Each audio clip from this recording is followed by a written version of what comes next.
Well, I'm delighted to say that joining me on the Godcast today is Julie Campbell, who is perhaps better known in the music industry as Lonelady. Julie, you're from Manchester, and you've been in the industry for many years, and it's a real pleasure to get you on the Godcast. How are you today?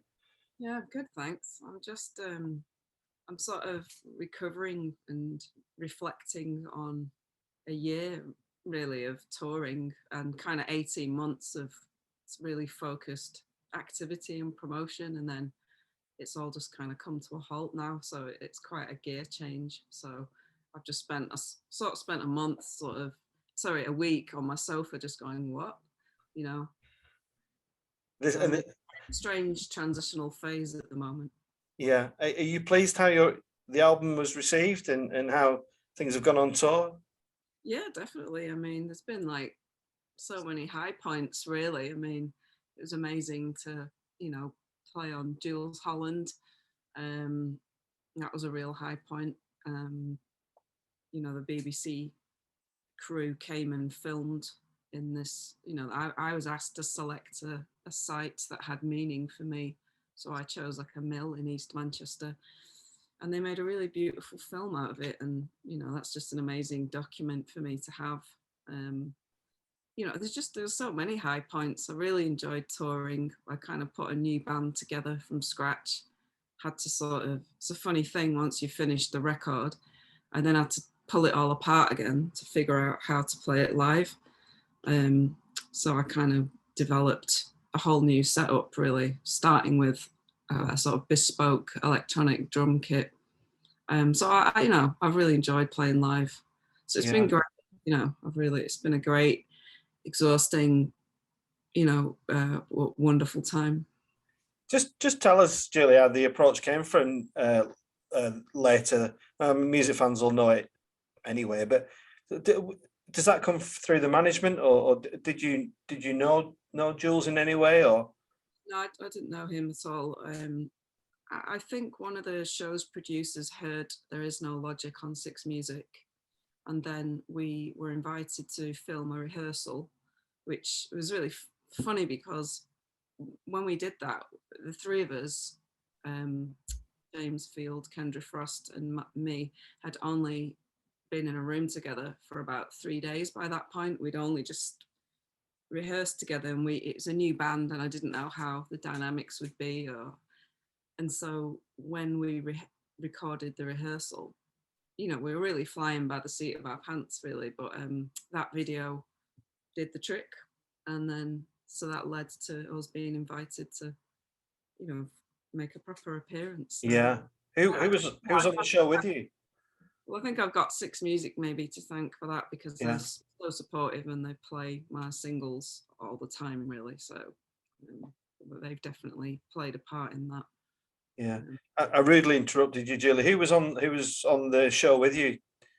Damon Albarn, and some other people. I'm afraid, my vanity and ego means I can't even really remember who else was on, because I was so excited and delighted to be on there myself. Yeah. So.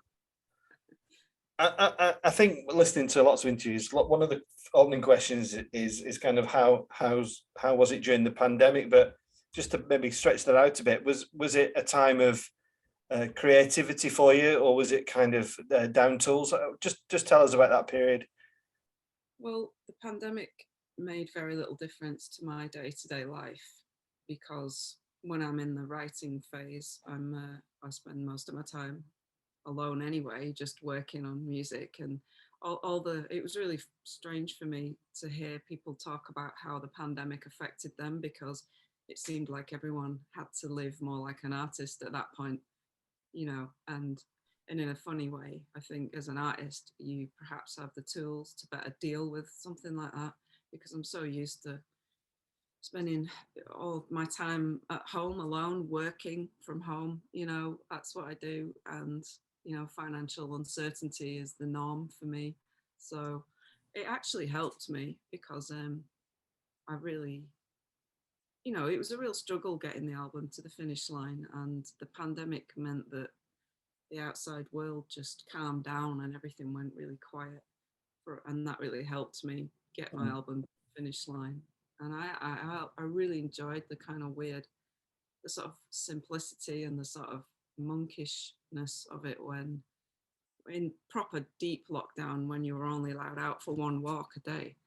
I kind of loved the simplicity and the ritual of that. And, you know, I did some really good walks around, particularly East and North Manchester, places that I'd sort of known all my life, but hadn't, you know, fully explored. So for me, it was a very sort of helpful time. Yeah, and well, I was gonna ask if Manchester was still home, but you've answered that by suggesting you walked around Manchester. I was, you know, I've been listening to your music quite a lot over the last month or so, and you know, it seems to me that you're influenced by the landscape around you. I was kind of wondering because I used to work in Manchester Ancoats probably about 15 years ago, and I remember driving in, and it was when the regeneration was just going, and a lot of the mills and the old sites there were kind of either derelict or they were being ripped open.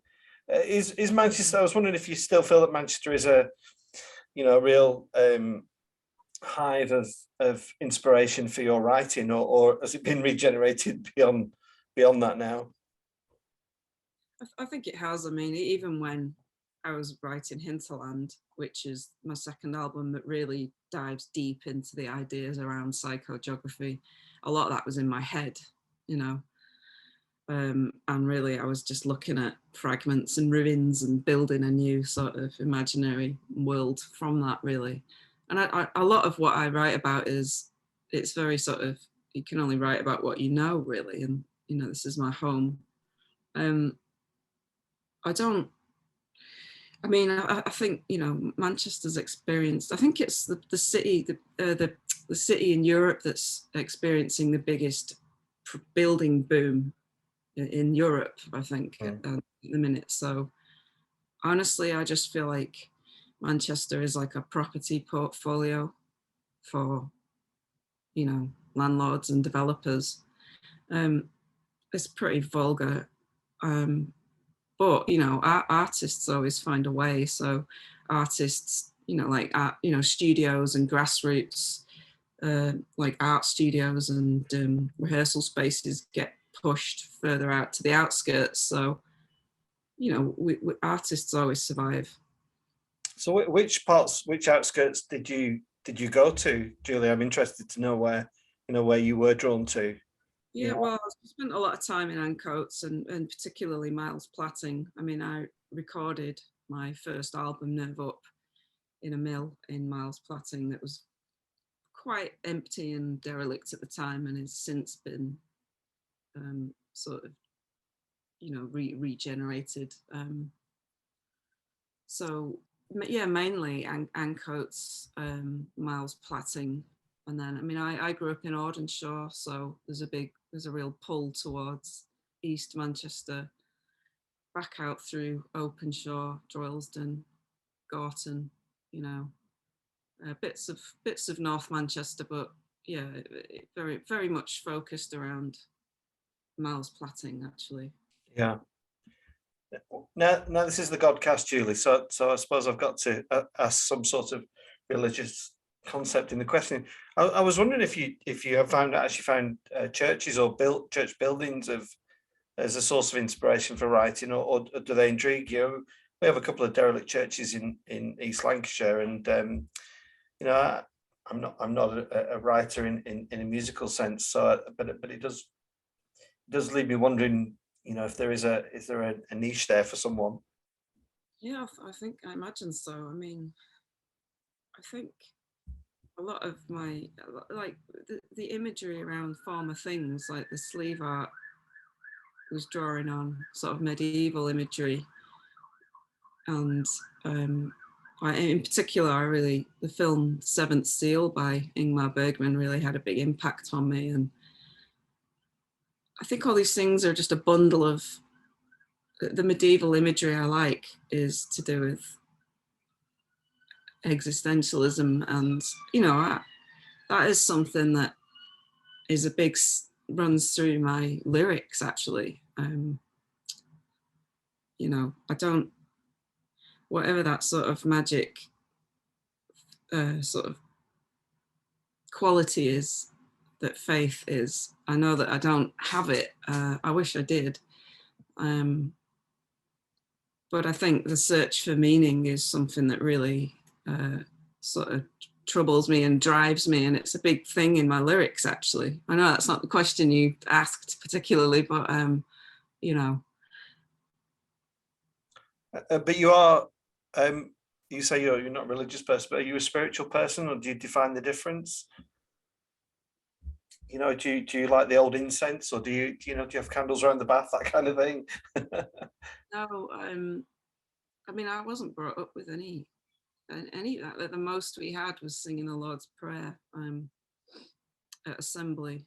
It just wasn't in my family at all. Or, but I suppose I am sort of spiritual in the sense that, only in the sense that, you know, I do feel like there's a missing answer, really, and I wish I had something that was more sort of comforting. You know, I would find comfort in faith, but like I was saying, I think faith goes beyond, you know, logic and the intellect, and but I just don't. It's not in me, you know, and I wish it was, but so I do have an interest in, you know, things that are like the search for meaning, I suppose, and so I really like Bergman films because they're all about, you know, they seem to be about a loss of faith and a search for what replaces that. So I do find it difficult because I've never really lived much of a, you know, But you know, traditional conventional yeah. lifestyle. So I just feel always at odds, you know, and in the margins somehow. How does it make you feel that people might find your music spiritual? You know, I love my music, and there are certain bands that I like, and they do take me to places that nothing else seems to do that. And I'm sure people who follow you will do that for that very reason. Does that is that satisfying for you, I mean, amazing that, isn't it? If anyone has that reaction, I mean, that's kind of what you dream of, really. I mean, whatever my sort of desert island albums might be, I want that. I want my albums to have that place in other people's lives. Whenever I do get people say to me quite often that this song or that song is particularly special to them.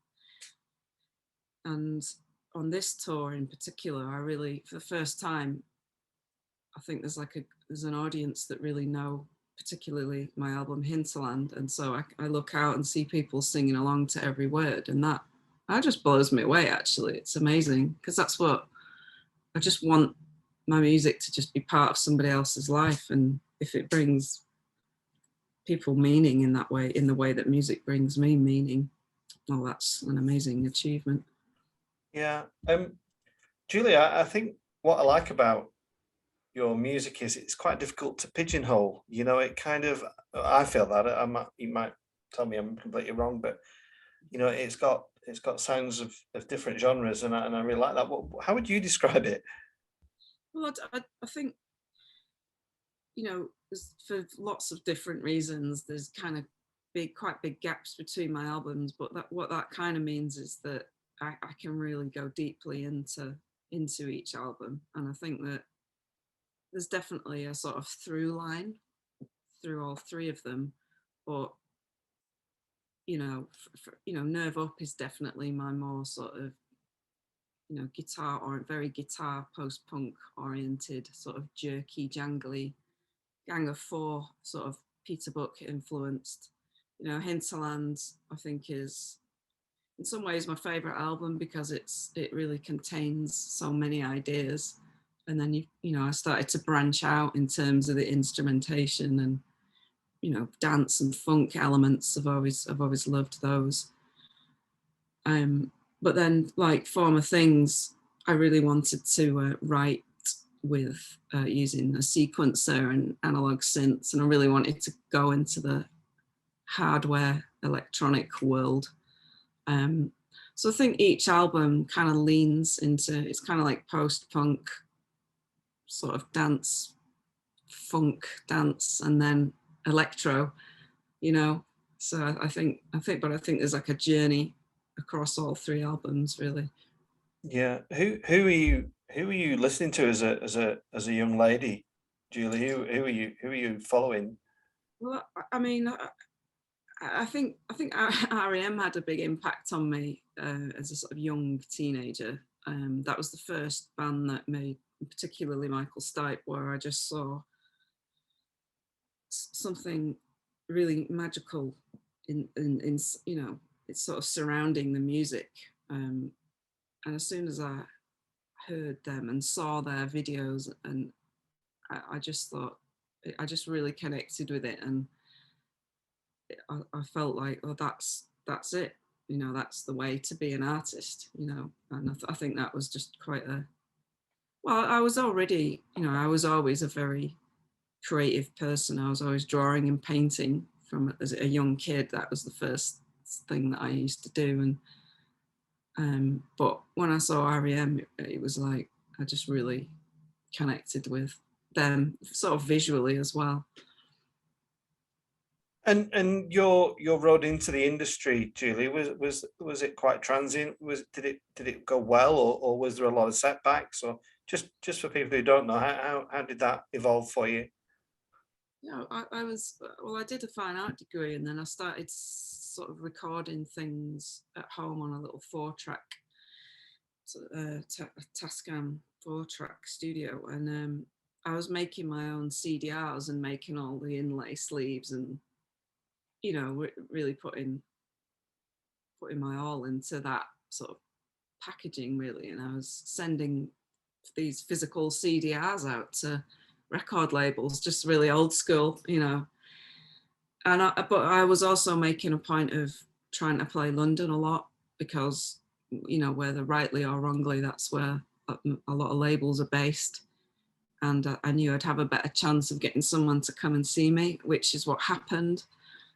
So yeah, a guy called Jason White was really instrumental in making things happen for me, really. And the actual, once Steve Beckett from Warp had seen me and heard my music and met me, he just went for it, and that happened quite quickly. But you know, the lead up to that was, you know, gradual. And then yeah, like I have, for lots of quite complicated reasons, really, you know, there's been quite big gaps between records. But you know, I'm kind of, the 3 albums I've got, I do think are lasting, you know. And in terms of your musicianship, you're an accomplished musician. I was wondering how open you are to outside forces, to producers and other people getting involved. I was chatting to Jonathan Higgs from Everything, who who I think on their last album they've kind of done it themselves from start to finish. Are you receptive to outside influence? Are you a do you take criticism well, or how are you in that regard? I think it really just comes down to, that's the way I've always done it. I've always, you know, played all the instruments and layered up the song from start to finish, and it's a really painterly process for me. And I can't conceive of doing it a different way. It's just the way it's my makeup, you know, it's the way I'm built. And it doesn't really interest me, having the idea of somebody else doing a bit of the song. I almost can't really understand it. And so, you know, I'm just you know, this is my sort of process, really. And then most of my music is made in total isolation, so I don't send them out for anyone to hear or give their opinions on. I don't don't see the point of it. um because, you know, I think you just got to go for it yourself. And I've got to once I start working on a song, so it's, you know, it's got its own life, it's got its own momentum, and I just have to get it finished. And it's really hard work. It's really hard work, and I think it would be a lot more fun to be in a band. but that's not the way I'm made. So I can't really see that changing anytime soon. And I just think, you know, I present the finished work when it's done, and then it's all or nothing, you know. So you know, criticism doesn't really come into it, you know, because you know, I scrutinize it myself. Nobody scrutinizes it more than me. So by the time I present it to the world, it is what it is, you know, for better or worse. So, oh, you've gone silent. I was wondering, Julie, how you judge success. You know, in a time where, you know, there's not a huge amount of money in making music, is there? And you know, and so I don't want to insult you by suggesting that money is your driving force, because I'm sure it isn't. But what do you judge success in regards to being a musician? Well, I feel successful creatively, but not really that much in any other sense of the word. I mean, I'm completely skint. I think money is too much of a taboo topic, and I think there's just this whole dynamic of everyone having to pretend all the time that everything's brilliant, like it's shameful to admit that you're skint or whatever. Well, I am, you know, and I think it's really hard for people who aren't necessarily well off to make music and sustain themselves. You know, it's, you know, I could talk for 4 hours about the sort of crazy economics of trying to make this thing work, really. um you know, yes, so I feel definitely a sense of satisfaction artistically, but my I would say my career and success has definitely been marred by practical factors, and by which I mean financial factors. I've never really had a proper studio as such, or a stable studio, or a stable income. And I've also had a change of management with each album, and all these things mean that the whole infrastructure breaks down. And between each album, I've almost had to build myself and the infrastructure almost back up from scratch again, and it's exhausting, you know. Mm. So, you know, I'm so glad that you've been so honest about that, Julie, because I've been fortunate to interview musicians who were around at a time where vinyl was the a rich source of income, and musicians and bands made some decent money. Um, is it a frustration for you that that you've put this creative energy into your art, and you know your skin? Does it piss you off? yeah, I mean, I think the reality is, you know, I'm not a machine, and I'm not Superwoman either. And you actually can't. There are many, many times, including right now, where I feel like I just can't go on. You know, that's that's the reality behind all the social media posts. You know, you know, I've had loads of great things happen. I'm not black. You know, I'm absolutely really aware of, and really, really happy about all the brilliant things that, you know, I've been doing. And there's lots and lots of great memories and acclaim, but acclaim doesn't pay my rent, or it doesn't quite pay it. Pays a bit of it, but not enough. No, yeah, I don't know what to say about it. It's yeah, it's awful. It's exhausting. It's awful to come off 18 months of you know, constant work, which has been great. But it's not like I can rest on my laurels or go to my holiday home in Tuscany. Do you know what I mean? I'm just straight back into bam, right? Yeah. Got to find some money. What are you going to do? And you know, I've got the additional problem of, you know, I've sort of been on the margins in a way of society for so long that I can't reintegrate back. So it's not just a matter of going and getting an office job or something for a couple of months. I just can't function like that. So it's yeah, that's where I am now. I'm sort of thinking, okay, well, what comes next? And you have to, well, people in my situation who aren't necessarily well off, you know, and class comes into it, absolutely. I have to sort of invent myself again. you Yeah. know. And does that force the creative process, Julie? Because No, you no, know, it really kills it. Like you know, I think this idea that hardship is some kind of, you know, that cliched idea that it gives you something to sort of like some grain to push against is utter shit, because it's all it does is drain you. mm, I'd rather be, I'd love to be working on a record right now, but I've got to, I don't have the luxury of doing that right at the minute. I don't have a studio. I don't have, yet again, everything's kind of in fragments, really. So it's, um, so what does the future hold, Julie? How do you know what's next?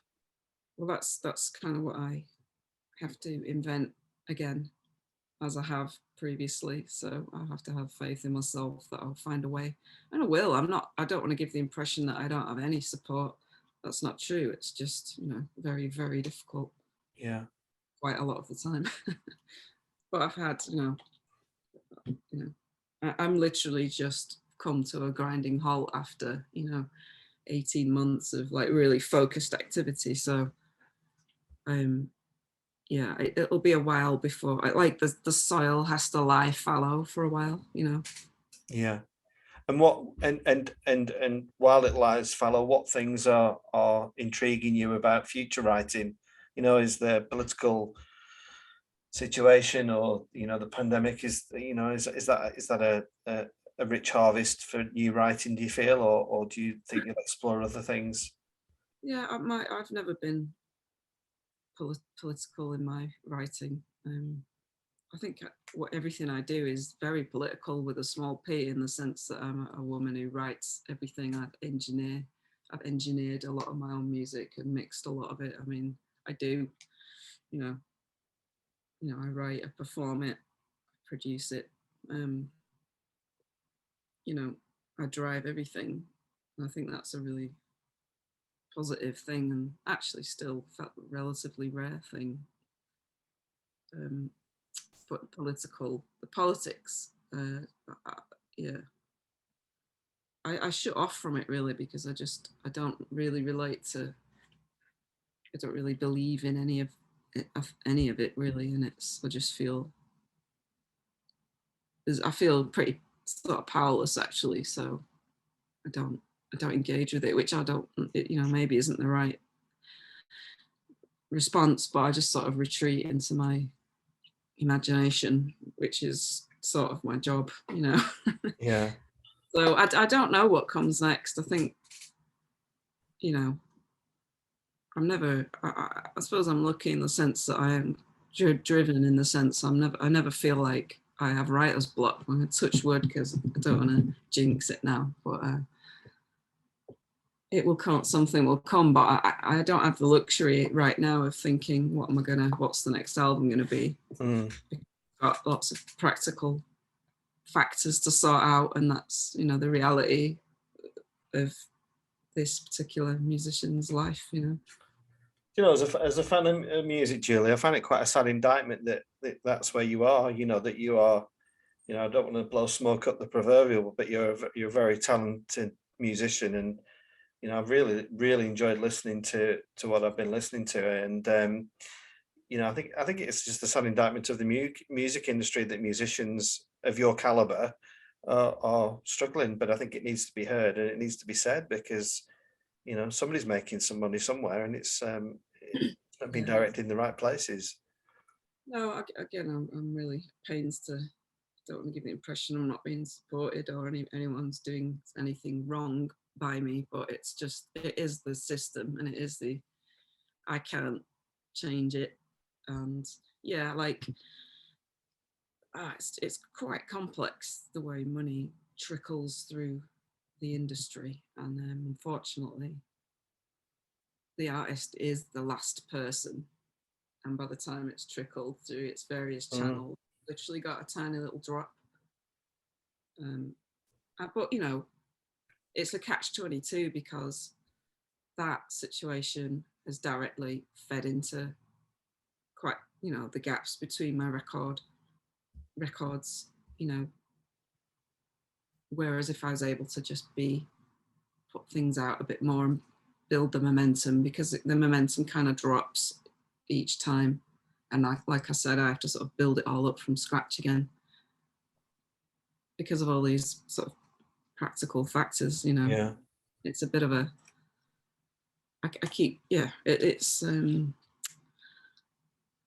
I've got lots of things to be proud of and happy about, but it's pretty exhausting and draining to just be so, you know, where I am at sort of financially. Mm. And to try and to bring a more positive end to the proceedings, I've really enjoyed talking to you. I could talk to you all day, but have you got shows lined up for the rest of the year? What is it, a bit of a breather and then back out, or? Yeah, I mean, I've kind of just this last month, we sort of finished on a last hurrah with a string of support dates with Primal Scream, which was absolutely brilliant. And then the last show was Blue Dot, which was an amazing high. So really that marks the end formally of the whole sort of chapter of former things, really. So there are bits and pieces in the future, but I really am just